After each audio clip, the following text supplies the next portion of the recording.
Today, in the chapter Nationalism in India, I am going to discuss the topic Khilafat issue. Khilafat issue arose because a bad treaty was dealt by Britain to Turkey after the First World War. What was that bad treatment? That a treaty of Sevres was imposed on Turkey, and because of that, the image of the Turkish Sultan was established. तुर्की सुल्तान को पूरे Islamic world में खलीफा कहा है, यानी कि spiritual leader of the Islamic world, spiritual Guru of the Islamic world. तो since उस पर सेवर्स की संधि ला दी गई तो तुर्की सुल्तान को बैड ट्रीटमेंट हुआ. एंड बिकॉज ऑफ दैट कि उनके खलीफा पर को बैड ट्रीटमेंट दिया गया, the Muslims of India they got आईवी with the deletions. As a result उन्होंने क्या किया ना कि दे स्टार्टेड ए खिलाफत मूवमेंट. ये खिलाफत मूवमेंट क्या था? ये था कि to protect against the injustice done to the Turkey after the first world. यानी कि जो बैड ट्रीटमेंट दिया गया by Britain to Turkey after the first world war, जो इंजस्टिस उसके साथ हुआ, उसको प्रोटेक्ट करने के लिए उससे अगेंस्ट में जितने भी मुस्लिम्स थे इंडिया के, दे स्टार्टेड द खिलाफत आंदोलन. And it was started by who? It was started by Ali brothers, that is Mohammed Ali and Shaukat Ali in 1990. Ali brothers यानी कि मोहम्मद अली और शौकत अली ने एक ऑर्गेनाइजेशन फॉर्म किया. उस ऑर्गेनाइजेशन का नाम है खिलाफत कमेटी. ये खिलाफत कमेटी कहाँ फॉर्म हुआ?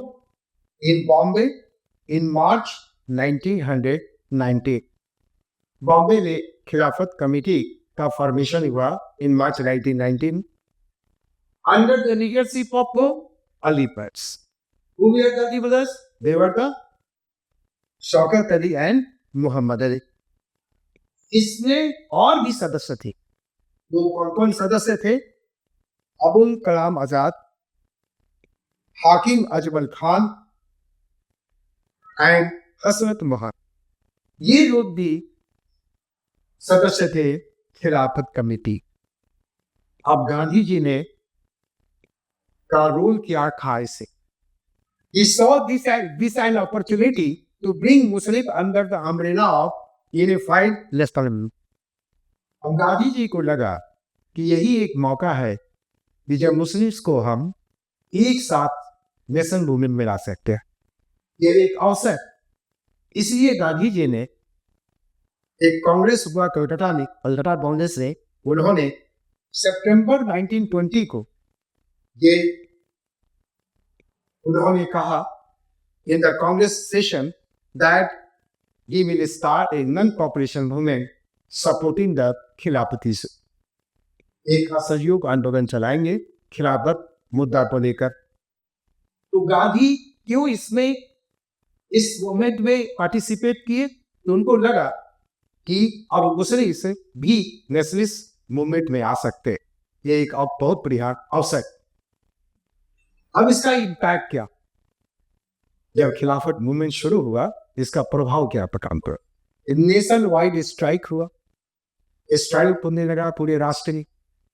और बॉयकॉट ऑफ द ब्रिटिश, यानी कि जो भी ब्रिटिश से द्वारा बनी गई वस्तुएं थे उसका बहिष्कार किया गया, बॉयकॉट किया गया. और सबसे महत्वपूर्ण बात क्या पड़ी कि कॉमन हार्मोनी आ गया between who? Hindu and Muslims. क्योंकि now Muslims came into the mainstream of the nations. और हिंदू मुस्लिम यूनिटी भी देखा गया इस मूवमेंट, यानी कि हिंदू और मुस्लिम साथ मिलकर ब्रिटिश के खिलाफ लड़ाई लड़ रहे थे। अब जैसे ये मूवमेंट आगे बढ़ा और बहुत ही सशक्त मूवमेंट बन गया था, लेकिन कुछ दिनों के बाद यह movement came to end take. Why? ये प्रश्न है कि क्यों ये इशू जो था, ये मुद्दा भी था, वो धीरे धीरे शांत होता चला। तो पहली बात क्या थी कि गांधी जी ने असहयोग आंदोलन को वापस से एक चौरी चौरा कांड हुआ इन द मार्च उल्टी थी, और उस चौरी चौरा कांड के कारण उन्होंने मूवमेंट को वापस किया। इस मूवमेंट को लंग ऑपरेशन बोले, और ये लंग ऑपरेशन किससे हुआ था? खिलाफत प्रदेशों से। और चौरी चौरा कांड के बारे में हम आगे जानकारी देंगे अगले वीडियो में आपको।